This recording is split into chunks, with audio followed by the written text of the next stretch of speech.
tous, je suis Bénédicte Sanson, je suis cofondatrice et déléguée générale du MoveJ, le mouvement pour les jeunes et les étudiants entrepreneurs.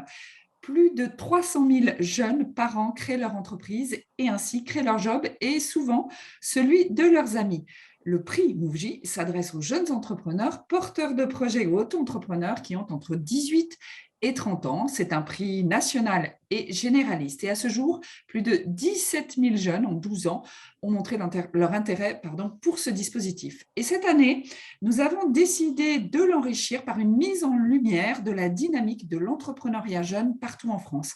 Donc, avec les acteurs de chaque territoire, nous avons identifié un jeune entrepreneur parmi l'ensemble des candidats pour devenir l'ambassadeur de sa région et porter les engagements de son territoire pour la jeunesse et les engagements de son territoire et des jeunes entrepreneurs qui entreprennent. Et c'est aujourd'hui, donc j'ai le plaisir d'animer ce webinaire pour la région Centre-Val de Loire. Et j'accueille à mes côtés d'abord le jeune entrepreneur qui est comme Pinson du sel pour l'entreprise à l'occasion. Joanie Rigolo, country manager de Saxoprine, grand partenaire du MoveJ depuis de longues années, et Morgane Le Touellec, qui représente BPI France, responsable création et entrepreneuriat au sein de BPI France. Et j'en profite pour remercier encore une fois BPI de s'être vraiment engagé à nos côtés sur ce dispositif régional. Merci, bonjour à tous. Bonjour. Et donc, honneur aux jeunes, je vais commencer par demander à Com de se présenter et de présenter en quelques mots à l'occasion. Donc bonjour, je me présente, je m'appelle Com Paxton Ducel, j'ai 20 ans et je suis aujourd'hui en 3e année d'école de commerce à Neoma Business School. J'ai fondé la société à l'occasion l'année dernière, ça faisait déjà 1 an et demi que je travaillais sur le projet auparavant. En fait, je me suis mis à imaginer un concept qui met en relation des spécialistes de l'automobile avec des particuliers qui veulent inspecter un véhicule d'occasion avant de l'acheter. Généralement, les particuliers n'ont pas forcément les connaissances en automobile. Donc, on missionne des spécialistes automobiles pour aller inspecter le véhicule et le négocier auprès du vendeur. Alors, en 2 mots, l'importance de ton territoire dans ce projet entrepreneurial? Je trouve qu'il est très important. Pourquoi? Parce qu'il y a énormément d'écosystèmes qui vont me permettre de croître en expérience et aussi de me développer beaucoup plus rapidement. Donc, notamment, on a des réseaux comme par exemple le réseau Pépite qui est présent aussi sur différentes régions. On a un incubateur qui s'appelle le Labo avec la Technopole d'Orléans. Et puis, on a aussi la BPI. On a la chance d'avoir la BPI assez proche de nous. On pourrait dire par rapport à l'Île-de-France, par exemple, où c'est un peu plus compliqué de les approcher. Et donc, on a tout cet écosystème qui nous permet de nous développer dans de bonnes conditions et qu'on trouve très intéressant. Merci Com. Morgane Le Touellec, à toi en quelques mots, effectivement, le rôle, qui es-tu et puis le rôle de BPI France sur le territoire, comme nous le disait Com, peut-être chouchouter les entrepreneurs. Exactement. Donc, en fait, moi, je suis responsable de la création et de l'entrepreneuriat chez BPI France, donc pour la région Centre-Val de Loire. Et donc, effectivement, en fait, chez BPI France, on propose sur tout le territoire un continuum de solutions en fait, d'accompagnement et de financement aux entrepreneurs qui sont de toute taille pour les aider à chaque étape de la vie de leur entreprise.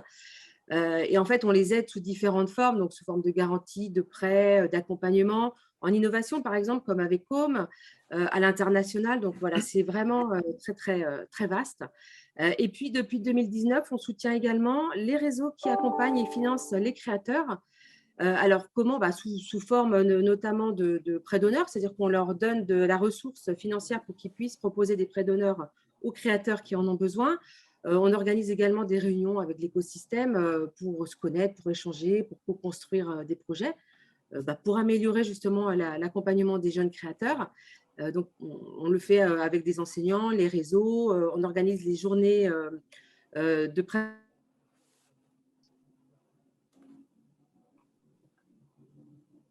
pratique pédagogique en lieu le 16 via le site bpifrance-création.fr. On a notamment un espace enseignant qui permet de mettre à disposition des enseignants qui font de la pédagogie et de la sensibilisation auprès de leurs étudiants des outils pour animer des ateliers.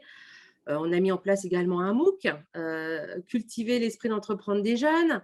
Et puis, on propose aussi un e-parcours étudiant-entrepreneur. Donc, voilà, on a vraiment plein d'outils en fait, à disposition de tout l'écosystème pour accompagner les jeunes parce que voilà, c'est important, ce sont nos entreprises de demain. Et puis, on a des jeunes qui sont vraiment très, très dynamiques, très intéressés aussi par l'entrepreneuriat. Ils sont de plus en plus nombreux. On le voit au travers les actions qui sont menées par les réseaux qui accompagnent les jeunes. Chaque année, il y a de plus en plus de jeunes accompagnés. Donc, c'est bien la preuve qu'il y a un dynamisme et qu'il faut soutenir tout ce dynamisme si important.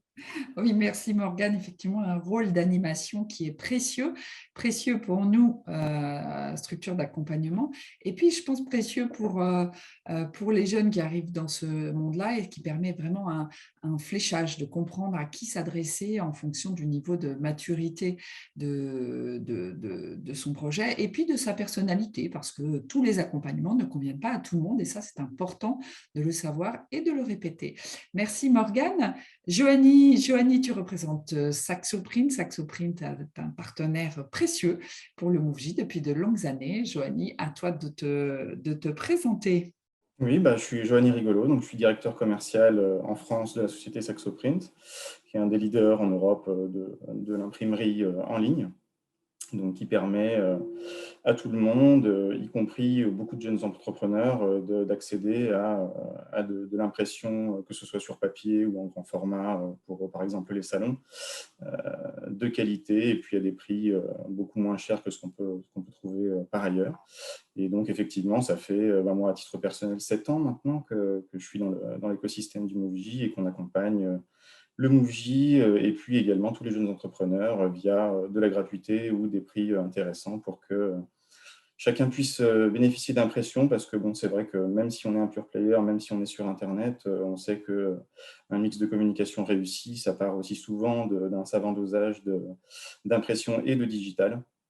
Donc voilà, c'est mon rôle un petit peu au sein de la communauté et puis évidemment de participer au développement de l'écosystème. Et c'est vrai que ces 18 derniers mois nous ont permis de nous rendre compte à quel point le digital était un outil fabuleux, mais à quel point aussi on avait besoin de se voir. Bien sûr. Et quand on se voit, bien effectivement, un peu de fléchage, de la signalétique, un peu de documentation, etc. C'est vraiment important. Donc, merci Joanie, effectivement, pour ce soutien sans faille. Alors, comme je reviens vers toi, comment est-ce que tu peux nous raconter justement ton histoire pour arriver jusque-là un peu plus précisément? Alors, ton histoire, parle-nous de toi. L'idée vient, mais comment on fait pour se lancer? On est étudiant. Quand on est étudiant, on a plein de sollicitations, hein, comme le BDE, comme faire la fête. Et puis, comment on décide tout d'un coup, et surtout à 20 ans, de se lancer dans l'entrepreneuriat? Tout à fait. Alors, c'est vrai que je suis passionné par l'entrepreneuriat depuis vraiment tout jeune, les nouvelles idées, la création, l'innovation. En fait, l'idée du projet, elle m'est venue lors d'une mauvaise expérience d'achat. C'est-à-dire que j'étais censé normalement partir en échange à l'étranger avec mon école de commerce. Et puis, à cause du virus, ça n'a pas pu se faire. Donc, je suis resté chez moi et il me fallait un véhicule pour mes déplacements du quotidien. Donc, j'ai acheté mon premier véhicule d'occasion. Et en fait, le jour de l'achat de ce véhicule, je n'avais pas forcément les connaissances. Mais bon, il me fallait un véhicule, je n'avais pas le choix. Donc, il fallait que j'en trouve un. Et en fait, je me suis rendu compte que 2 semaines après, j'avais subi une déconvenue et que le véhicule ne démarrait plus, en fait. Et puis, j'ai commencé à me renseigner un peu autour de moi. Je me suis aussi un peu renseigné sur le marché. Il faut savoir que le véhicule d'occasion, c'est à peu près 6 millions de transactions en 2019, ce qui représente à peu près 18 000 transactions par jour, ce qui est déjà énorme. Et puis, sur ce marché, on retrouve à peu près 35% de fraude mineure ou grave. Donc, ça peut être une fraude, par exemple, sur l'annonce, voilà, un mot qui n'a pas été dit, jusqu'à un vice caché un peu plus important sur le moteur, par exemple. Et en fait, le jour du lancement, c'est vrai que je n'avais vraiment aucune idée de par où commencer, que ce soit au niveau de la comptabilité, au niveau des business plans, au niveau du juridique. Est-ce qu'il faut créer la société et ensuite développer son projet? Est-ce qu'il y a un temps de développement de projet? Voilà, énormément de questions que je me posais. J'ai eu la chance d'avoir un entourage qui avait un peu de connaissances dans l'entrepreneuriat et qui avait déjà entrepris. Donc, du coup, j'ai eu quelques conseils de leur part. Et puis, suite à ça, j'ai rejoint le réseau Pépite, Pépite étudiants entrepreneurs, Mhm. qui est un réseau très intéressant qui va en fait regrouper tous les entrepreneurs étudiants sur la même région et qui va leur proposer donc soit différents programmes d'accompagnement, mais aussi beaucoup de conférences et de webinars assez intéressants qui vont vous permettre de vous former sur les différents sujets du quotidien de l'entrepreneur. Donc, il y a vraiment de tout. Comme je l'ai dit tout à l'heure, il y a de la comptabilité, il y a le dépôt de marque à l'INPI. Parce qu'il faut savoir que le dépôt de marque à l'INPI, ce n'est pas un nom qu'on dépose à l'Institut national de propriété intellectuelle. C'est beaucoup plus compliqué que ça. Il y a des listings, il y a un travail au préalable à faire. Mais ça, on n'y pense pas du tout. La création d'un site Internet, le marketing digital, l'automatisation de tous les mails qui vont être envoyés à la base client. Énormément de différents points super intéressants, mais qu'on n'a pas forcément connaissance. Et que quand on pense lancer son entreprise, on ne pense pas à toutes ces thématiques-là qui sont vraiment les plus importantes et qui vont pouvoir vous aider tout au long de votre carrière d'entrepreneur, si on peut dire ça comme ça, assez intéressante. Donc, ça t'a Et fait donc, émerger l'ensemble, en fait, l'immensité des points à prendre en compte du champ d'action de l'entrepreneur et exactement. peut-être voilà, fixer tes priorités et te former, déléguer, etc. Tout à fait. Et encore, il y a pas tout. Il y a pas tout qui est. En fait, on en découvre tous les jours. C'est-à-dire que, par exemple, pour vous donner un exemple tout bête, on a pris un alternant dans notre société sur la rentrée de septembre et on fait le social nous-mêmes. C'est-à-dire, je m'occupe du social. Et à 20 ans, c'est très compliqué. Et en fait, à chaque fois que, par exemple, on a réglé quelque chose, bon, bah, la prévoyance, bon, bah, maintenant, il faut faire la retraite. Ensuite, il faut faire la retraite complémentaire, tout ça. Et en fait, on ne s'imagine pas tous ces points. Et donc, que ce soit avec le réseau Pépite, même après le réseau Pépite, il y en aura toujours en fait. C'est-à-dire que tous les jours, vous allez faire face à des problèmes auxquels voilà, il ne faut pas se démotiver et il faut pouvoir les résoudre assez simplement et assez rapidement pour pouvoir avancer. Et ce qui est extraordinaire, c'est qu'il n'y a pas qu'à 20 ans que le social est compliqué. À mon âge, je ne me donnerai pas, c'est aussi très compliqué. Et alors, tu en es où très concrètement aujourd'hui? Est-ce que la plateforme est en ligne? C'est quoi aujourd'hui à l'occasion? Et de quoi tu aurais besoin pour franchir la prochaine étape? Ouais, alors, pour finir très rapidement, donc, après le réseau Pépite, on a intégré des incubateurs, notamment la Technopole d'Orléans avec le labo, qui a pu nous présenter à la BPI, justement pour avoir des subventions, avoir des premiers financements, pour développer du coup la plateforme. Aujourd'hui, on a eu la chance d'avoir un développeur en interne qui est assez compétent, qui a pu nous développer une plateforme vraiment de mise en relation entre le client et le spécialiste. Donc, c'est vraiment une plateforme qu'on n'est pas beaucoup à avoir parce que c'est très coûteux, notamment nos concurrents ne l'ont pas forcément et doivent utiliser des intermédiaires pour faire la mise en relation. Nous, on évite vraiment tout ça. On a une plateforme de mise en relation qui est déjà disponible sur Internet et qui couvre toute la région centre. Aujourd'hui, on a à peu près 6 à 7 spécialistes indépendants qui vont venir inspecter vos véhicules d'occasion donc dans chaque département. Et donc, on a à peu près sur toute la région 36 à 37 spécialistes.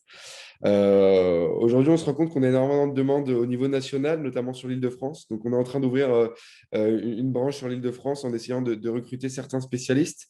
Mais bon, on arrive à un point où la solution pour pouvoir continuer, pour pouvoir se développer très rapidement au niveau national, serait de lever des fonds. Ah, lever des fonds. Donc, bah, ça, c'est une question pour BPI. Donc, tu as déjà été un tout petit peu, enfin, un tout petit peu soutenu. Tu as déjà été soutenu par BPI France.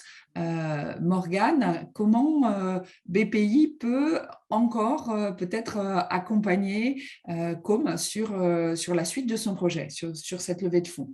Alors effectivement, donc Com est déjà bénéficiaire de la bourse French Tech, puisque c'est une subvention de 30 000 euros. Enfin, tu as eu le maximum en fait, hein, Com.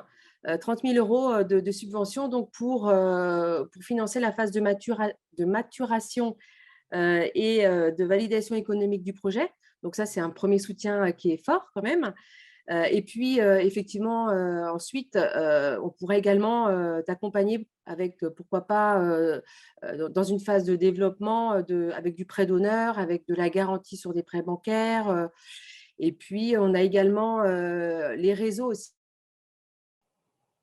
qui sont de bons conseils. Donc, tu en as parlé, notamment les pépites, puisque voilà, il y a les pépites et puis il y a aussi d'autres réseaux qui peuvent être là pour conseiller, pour former et puis aussi pour être mis en réseau. Et donc, moi, j'insiste toujours sur le fait qu'être accompagné, c'est vraiment très important.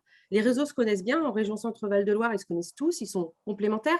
Et donc, il y a un continuum aussi dans le parcours que vivent les créateurs, puisqu'il faut être vraiment accompagné, en fait, hein, quand on crée. C'est vraiment un gage de pérennité supplémentaire, puisque lorsqu'on regarde les rapports d'activité des différents réseaux que nous soutenons, on voit que la pérennité à 3 ans, elle est entre 80 et 90%, ce qui est quand même pas neutre. Là où, sans accompagnement, on a plutôt des taux de pérennité à 50-60%. Donc vraiment, il ne faut pas hésiter à se faire accompagner. Il faut vraiment faire partie de cet écosystème. C'est vraiment très, très riche. Il y a des clubs d'alumni. Enfin, voilà, il y a vraiment beaucoup de choses pour se faire accompagner, se faire conseiller et puis se faire former. Parce que, comme le disait Com, bah, c'est vrai qu'il y a des matières qu'on n'apprend pas forcément à l'école déjà. Et puis, même quand on les a apprises, ce n'est pas forcément toujours évident, en fait, hein, d'être au point là-dessus. Il y a de nouveaux sujets, la digitalisation, la RH. Enfin, voilà, il y a vraiment plein de choses, en plus du projet, du business plan. Enfin, voilà, j'en passe et des meilleurs, mais vraiment, faites-vous accompagner, c'est absolument indispensable.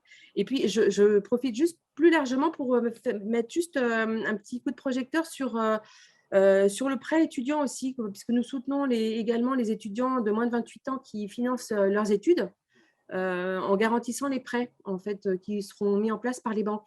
Donc voilà, donc je voulais juste faire un petit éclairage là-dessus, c'est important. Dans le cadre du plan de relance, en fait, on pourra accompagner 55 000 étudiants pour des prêts étudiants de 20 000 euros maximum sur 2 ans minimum. Et ces prêts seront garantis à 70% par BPI France. Donc, il ne faut vraiment aussi pas hésiter à avoir recours à ces prêts-là, surtout quand on n'a pas forcément de garantie personnelle ou parentale, quoi. Voilà.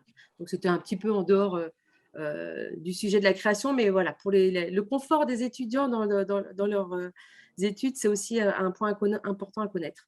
Merci Morgane, c'est vrai que c'est un point excessivement important, donc c'est bien de l'avoir souligné. Alors, comme on parle beaucoup d'accompagnement, tu nous dis toi-même que tu as été accompagnée, mais nous, on entend souvent, et je pense que tu dois faire aussi partie de ceux qui pensent ça, oui, oui, je veux bien me faire accompagner, mais enfin, je n'ai pas envie qu'on me dise tous les jours ce que j'ai à faire. Si je crée ma boîte, c'est parce que aussi j'ai envie de montrer de quoi je suis capable. Quelles ont été éventuellement tes petites réticences à avoir cet accompagnement et quelles ont été tes attentes vraiment fortes et comment on les transmet en fait à ces structures qui nous accompagnent? Tout à fait. Alors, je vais en revenir justement à ce qu'on disait avec la BPI, mais en termes d'accompagnement, c'est vrai que c'est très intéressant parce qu'en termes de réticence, pour vous donner un exemple concret, et en fait, ce qu'il faut savoir, c'est que tous les gens qui vont vous accompagner, c'est des gens qui ont eu de l'expérience, qui ont fait les choses soit avant vous, soit qui ont vu des gens le faire avant vous. Et en fait, au début, il y avait beaucoup de réticence, notamment avec la BPI. Par exemple, la BPI, déjà, ce qu'il faut savoir, c'est que la subvention de 30 000 euros, c'est bien une subvention qui couvre 70% des dépenses à hauteur de 30 000 euros. C'est-à-dire que déjà, pour commencer, pour avoir ces 30 000 euros, il vous faut déjà des fonds propres importants qui sont entre voilà, 10 000, 20 000 euros et donc qui sont assez compliqués à trouver au début, mais en fait, qui peuvent l'être très simples. C'est-à-dire que la BPI, en fait, m'a présenté mon propre associé, Monsieur Lopez, qui est sur la région Centre. C'est la BPI qui m'a mis en relation avec cet associé. Donc, il y avait la Technopole un peu la Technopole d'Orléans dans le deal, mais donc c'est eux qui ont pu me mettre en relation pour avoir un peu plus de fonds propres. Donc c'est ça aussi qui est intéressant. Ils m'ont trouvé un associé, ils m'ont trouvé des financements et c'était vraiment intéressant. Et en termes de réticence, avant la bourse French Tech, ils ont souhaité que je passe par un diagnostic innovation. Un diagnostic innovation, c'est une entreprise qui est payée donc à moitié par la BPI, qui va permettre en fait de faire un diagnostic sur votre entreprise.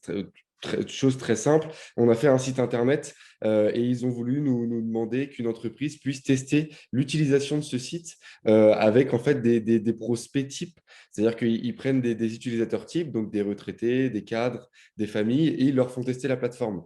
Et au début, en fait, moi, je me suis dit, bon, bah, c'est une étape comme une autre. Enfin, voilà, je ne vois pas forcément l'intérêt de faire ça. Et je n'ai pas forcément pris au sérieux. Et c'est là que je me rendais compte quand j'ai fait le Rex projet avec Nekoe, c'est qu'en fait, c'est quelque chose qui est très, très intéressant. Et au début, moi, je ne l'ai vraiment pas pris au sérieux, mais c'est super intéressant. C'est-à-dire qu'il y a des gens qui vont tester votre plateforme et les retours sont vraiment super. Ils vont vous dire, bon, bah voilà, la plateforme, elle est super, sauf que le service n'est pas compris par les utilisateurs. Et en fait, ils vont vous permettre d'améliorer votre action, mais en fait, quand on part de zéro, ils arrivent à vous améliorer votre action du double, en fait, déjà. Et ce qui est déjà très intéressant, c'est vraiment ce. Donc, il n'y a pas forcément que Nekoe, mais dans le digital, il y a vraiment Nekoe qui est un organisme assez important sur la région et qui va pouvoir tester par exemple, l'ergonomie d'interface, le parcours utilisateur et en fait, qui est une étape une étape clé en fait, dans le développement d'une entreprise au niveau digital. Mm. C'est vraiment intéressant ce que tu dis parce que ça montre qu'en fait, ce qu'on t'apporte, qui peut au départ être une contrainte, est en fait un facteur d'accélération de ton développement. Exactement. Vraiment Exactement. intéressant. Je vais passer la parole à Joanie. Joanie, donc toi, une grande entreprise, même si vous êtes encore une entreprise assez jeune, hein, malgré votre déploiement européen, est-ce que c'est un choc de culture pour vous de travailler avec des jeunes entrepreneurs ou est-ce que c'est plutôt une source d'inspiration? C'est quoi le rapport entre oui, C'est comment vous toujours une les source. regardez, ces jeunes entrepreneurs? C'est toujours une source d'inspiration. C'est vrai que c'est toujours intéressant de se remettre en cause et on parle d'expérience client et de parcours utilisateur. Dans une grande entreprise comme la nôtre aujourd'hui, ça reste d'actualité et les échanges qu'on peut avoir sont évidemment toujours porteurs de solutions et de remise en cause. Et je pense que c'est sur cet axe-là que c'est intéressant de travailler avec des jeunes entrepreneurs parce qu'ils ont encore cet esprit de remise en cause perpétuelle et qu'ils ont évidemment accès à beaucoup de réseaux différents qui les font réfléchir à ces problématiques. Et c'est vrai que enfin, moi, je suis issu aussi d'une école de commerce et je fais aussi partie d'un réseau d'alumni. Et c'est vrai on voit qu'il y a divers réseaux qui peuvent aider les jeunes entrepreneurs et qui peuvent les aider dans leur réflexion, les aider à évoluer. Et après, dans une entreprise comme la nôtre, c'est en interne que ça se passe. C'est plutôt de l'intrapreneuriat que d'entrepreneuriat. Mais après, on a toujours ces réflexions qui font évoluer les différentes problématiques de l'entreprise. Donc, c'est intéressant ce que tu dis parce que cette remise en question dont nous parlait à l'instant Com, c'est aussi celle que vous vous imposez peut-être d'avoir, à être toujours à vous dire, mais est-ce qu'il n'y aurait pas quelque chose de bon à prendre de justement ces lignes qui le font bouger et qui parfois nous gratouillent un peu. Bien sûr. Bien C'est- sûr, il faut toujours se remettre en cause et écouter les réseaux et écouter les expériences des uns et des autres sur notre produit ou notre service, parce que c'est ça qui nous permet après de résoudre les problèmes futurs et même parfois de les résoudre en amont, parce qu'on n'a pas toujours la science infuse sur notre produit ou notre service et on a le nez dessus, donc c'est toujours intéressant d'avoir quoi qu'il arrive, des avis différents et divergents parfois, mais sur ce qu'on fait au jour le jour. Alors, de ton côté Com, j'imagine que ton projet fait quand même un peu grincer des dents côté des grands réseaux de constructeurs automobiles qui aussi font de l'occasion, qui aimeraient bien récupérer les clients que tu adresses directement. Comment ça se passe justement, ton intégration dans cet écosystème? Alors pour l'instant, j'en ai pas vu forcément un gros problème. C'est-à-dire que enfin, j'ai pas encore vraiment débattu sur ce sujet avec les personnes concernées. Mais je vois que mon associé, qui est lui vraiment dans le véhicule neuf et qui travaille avec énormément de constructeurs, peut-être y voir, et c'est ce qu'on est en train de voir en ce moment, pourquoi pas des similarités. C'est-à-dire qu'on est en train de réfléchir pour une offre pour les professionnels, de pouvoir en fait, de pouvoir prêter, entre guillemets, nos spécialistes indépendants à des entreprises ou à des constructeurs qui pourraient en avoir besoin, notamment pour sourcer du VO, pour des retours de LLD ou LOA ou des choses comme ça. Donc, on est en train, en fait, de trouver les similarités qu'on pourrait avoir avec ces constructeurs et ce qu'on pourrait leur apporter aujourd'hui. Donc, passer de la compétition à la compétition, on en parle beaucoup, à avancer en meute. Exactement. Et on Évoluer avance en aussi meute. avec, on avance aussi avec certains concurrents. C'est-à-dire qu'aujourd'hui, on a des concurrents qui sont dans la région centre aussi, qui sont sur Tours. Et donc, Verif My Car. Et puis, on avance aussi avec eux, on s'entend super bien. On échange des idées, on échange voilà, nos expériences. Et c'est assez intéressant. Et c'est vrai on préfère avancer ensemble plutôt que se mettre des bâtons dans les roues. Tout à fait. Merci, Com. Morgane, tu as fait partie de ce fameux jury qui a élu Com comme ambassadeur de Centre Val-de-Loire. Est-ce que tu aurais une question à lui poser? Alors, une question à lui poser. Oui, j'en ai quelques-unes.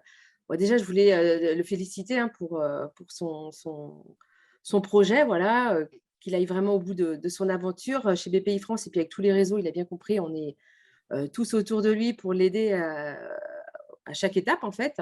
Et donc, on lui souhaite, enfin, moi, je lui souhaite plein de courage, de persévérance et puis surtout beaucoup de réussite. Comme question, je voulais savoir s'il avait une petite idée voilà, comment il se voit, comment est-ce que tu te vois dans un an, en fait?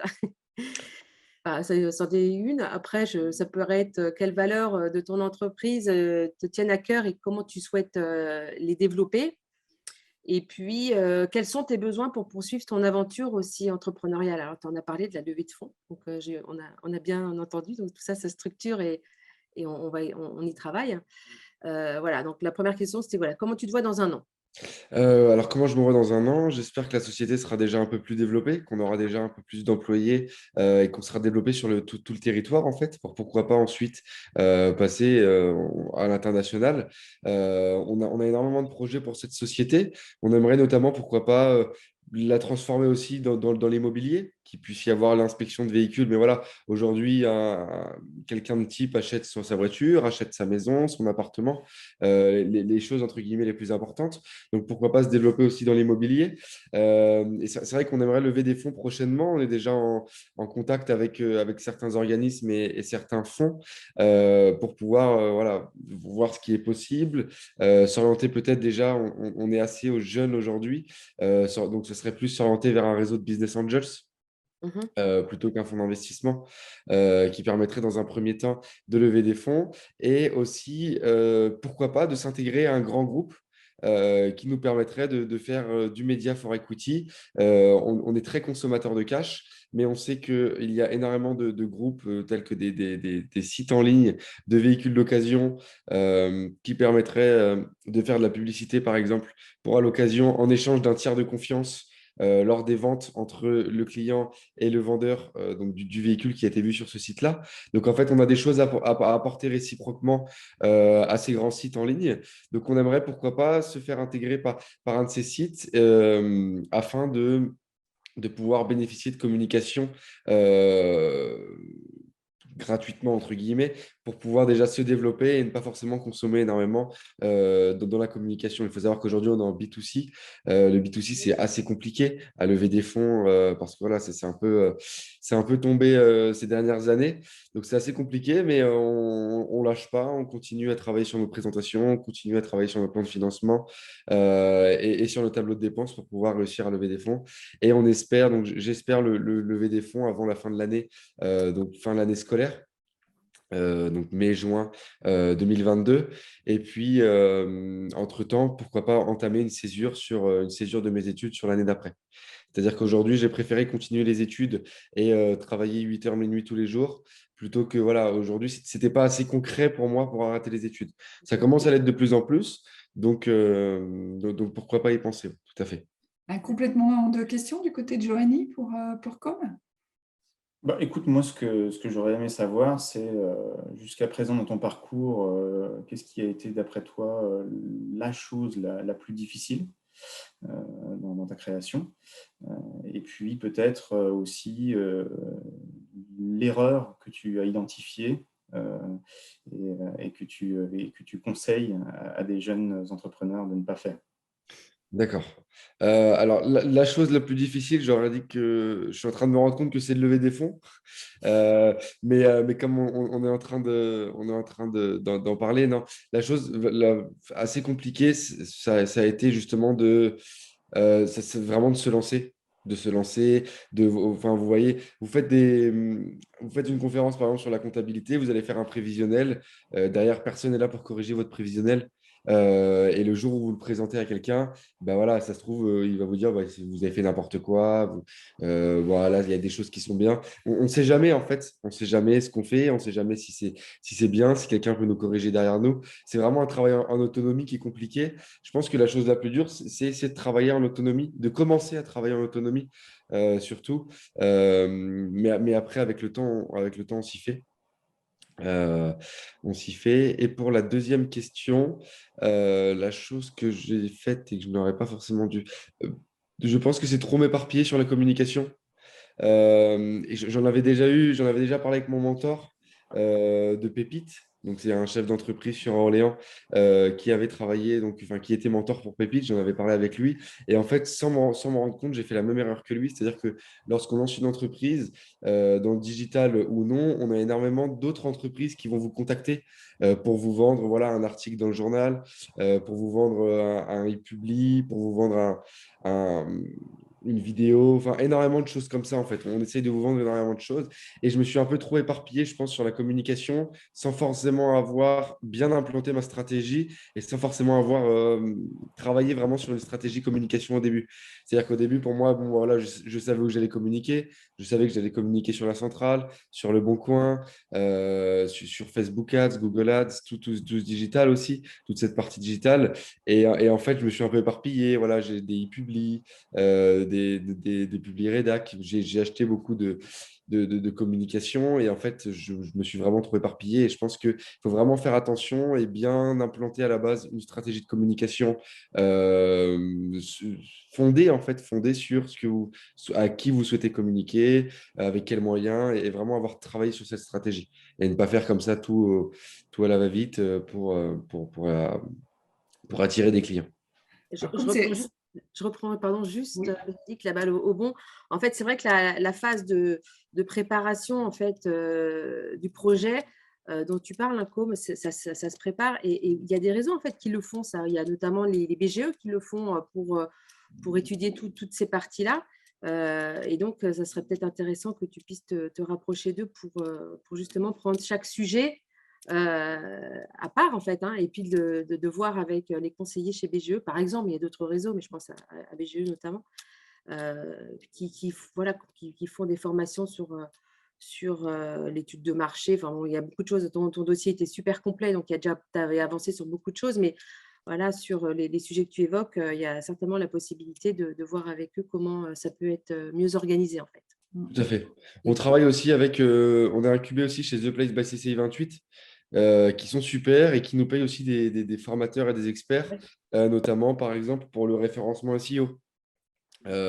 Ou des choses comme ça. Et en fait, par exemple, c'est pareil, le référencement SEO sur un site internet, jamais je me suis imaginé qu'en fonction des mots-clés, des backlinks ou des choses comme ça, on puisse être référencé devant, qu'il y ait un algorithme Google, tout ça. Et en fait, ça, on ne s'en rend pas compte. Donc, on est aussi aidé par. Alors, je n'avais jamais entendu parler de BGE. Je vais regarder un peu et je vais essayer de me pencher sur la question. Mais c'est vrai qu'il ouais, il y a aussi beaucoup de réseaux qui nous forment en ce moment aujourd'hui sur plein de sujets assez intéressants. Ouais. Alors, comme c'est vraiment intéressant ce que tu nous dis, et moi je retiendrai, parce que nous arrivons à la fin de ce webinaire, il va falloir conclure, je retiendrai particulièrement, le fait qu'il y a une multitude de choses à faire et que pour se lancer dans l'entrepreneuriat, il faut quand même bien avoir conscience de ça parce qu'on ne s'arrête jamais, si on commence très tôt, on finit très tard. Le deuxième point que je note, c'est que c'est pas facile d'arbitrer et de se donner des priorités. Et le troisième point, et tu l'as vraiment exprimé, c'est que face à tes décisions, tu es tout seul. Alors effectivement, il y a beaucoup de formations et c'est vraiment bien d'y aller pour t'alerter, mais au dernier moment, quand il va falloir arbitrer, tu es tout seul. Et donc là, la bonne nouvelle, c'est qu'effectivement, il y a le mentorat et tu as déjà eu cette expérience du mentorat avec Pépite, et c'est très positif. C'est un entrepreneur qui a déjà vécu ce que tu es en train de vivre et qui est pas au-dessus de toi, mais qui est quelque pas devant toi et qui peut, par du partage d'expérience, à la fois t'inspirer et à la fois être celui qui t'écoute et qui va simplement en t'écoutant et en te questionnant, en allant te chercher sur pourquoi tu fais ça, sur si tu ne le faisais pas, qu'est-ce qui arriverait, qui va t'aider à fixer justement toi-même ton propre rythme, tes propres ambitions, tes propres arbitrages, parce que ces arbitrages, ils sont en fonction de qui tu es et de là où tu veux aller. Et donc, bien, l'État a lancé dans le cadre du plan Un jeune, une solution, un plan qui s'appelle Un jeune, un mentor. Et l'objectif en 2021 est d'avoir 100 000 jeunes qui soient accompagnés par un mentor. Le MOVJ a été lauréat de cet appel à projet et donc labellisé Un jeune, un mentor. Et le seul organisme qui soit vraiment focalisé sur le mentorat pour les jeunes entrepreneurs. Donc, aujourd'hui, tous les jeunes qui souhaitent avoir un mentor, donc un chef d'entreprise expérimenté qui les accompagne, peuvent vraiment en bénéficier, et cela de façon 100% gracieuse, donc, puisque c'est un plan qui est 100% subventionné. Donc, avoir effectivement cet entrepreneur qui te permet de sortir de la solitude, de partager tes succès, de partager tes doutes et de t'accompagner sur la durée pour construire ce chemin qui, même si on le voit, il t'enthousiasme et pas tous les jours si simple. Alors, ton prochain sommet à gravir avec ton mentor, celui que tu as déjà ou un autre que tu pourrais avoir pour prendre la suite, hein, parce que 2 mentors en même temps, ça ne sert à rien, pour prendre la suite, c'est quoi, là, le truc qui, en ce moment, te donne du fil à retordre? Alors aujourd'hui, je pense vraiment que ça serait lever des fonds. Lever des fonds, c'est très compliqué. On a besoin de beaucoup d'accompagnement, de beaucoup d'aide. C'est un projet qui est critiqué parce que vous allez rencontrer des business angels qui vont en fait justement vous challenger et vous faire des critiques pertinentes sur votre pitch. Vous allez le retravailler et en fait derrière, vous allez rencontrer par exemple un fonds qui va vous faire encore beaucoup plus de critiques pertinentes, beaucoup de choses à revoir. Vous n'avez pas forcément envie de vous griller, c'est-à-dire que lorsque vous avez vu un fonds, on vous explique que c'est compliqué d'aller le revoir une deuxième fois ensuite. Pareil pour les business angels. Donc c'est vraiment cette étape-là qui est très compliquée et beaucoup qui nécessite énormément de travail au préalable. Et encore, je pense que j'en suis qu'au début. Parce qu'aujourd'hui, on est en recherche, on n'a encore rien entamé, on n'a encore rien commencé, mis à part voilà, quelques rendez-vous. Et je pense que cette étape va être très compliquée, mais on va essayer de passer au-dessus et de pouvoir réussir ce challenge. Merci, Com. Morgane, un mot de conclusion? Alors, oui, effectivement, donc je disais tout à l'heure, donc c'est vraiment un beau parcours, hein, celui de Com. Voilà, ça avance, hein, c'est pas simple, hein, tu l'as rappelé. Mais encore une fois, il y a énormément de réseaux qui sont présents en région centrale pour t'accompagner. Il y a Pépite, et puis ensuite, il y a donc, je parlais de BGE, il y a des réseaux financeurs comme France Active, Initiative. Donc voilà, il y a vraiment tout aujourd'hui, vraiment plein de professionnels qui sont présents pour t'aider. Et puis, ce que je voulais aussi dire, c'est qu'on est toujours preneur quand on fait des animations avec les réseaux, de rôle modèle à présenter, voilà, pour susciter la vocation auprès des jeunes. Donc, je pense qu'on n'hésitera pas à te solliciter pour participer à ces événements, pour témoigner de ton parcours et de tes soutiens. Ton expérience. Donc voilà, et puis je le disais tout à l'heure, donc moi je te souhaite plein de belles choses pour la suite. Merci. L'aventure continue aussi avec BPI France, bien évidemment. On est à tes côtés pour t'aider dans toutes ces problématiques, même de levée de fonds. Enfin voilà, on reste en contact, y compris avec Arnaud Lopez, ton associé. Joanie, un dernier mot pour ouvrir? Comme toujours dans l'entrepreneuriat jeune, hein, c'est la passion comme moteur, le réseau comme force et les échanges qui en découlent pour grandir, et puis pas mal de résilience parce que c'est un mot à la mode pour pouvoir se sortir les tripes, parce que c'est pas toujours facile, mais en tout cas ça fait toujours grandir. un mot à la mode, mais hors mode, les entrepreneurs ont vraiment besoin d'être résilients. Merci Com, merci Morgane, merci Joanie. Donc n'oubliez pas, vous vous lancez le dispositif Un jeune, un mentor pour entreprendre pour tous les jeunes qui se lancent de 18 à 30 ans. C'est un entrepreneur expérimenté pour parler de tout pendant un minimum de 6 mois. C'est aussi un réseau de plus de 2500 entrepreneurs sur toute la France qui partagent des valeurs fortes de confiance, d'écoute, de bienveillance. C'est un dispositif qui est financé à 100% par le dispositif de l'État Un jeune, un mentor, et vous le trouverez sur le site internet unjeune-un-mentor-pour-entreprendre.fr, tout attaché. Donc postulez, découvrez la richesse de la réflexion d'égal à égal avec un entrepreneur. Merci à tous, à très bientôt. Merci beaucoup. Au revoir. Au revoir.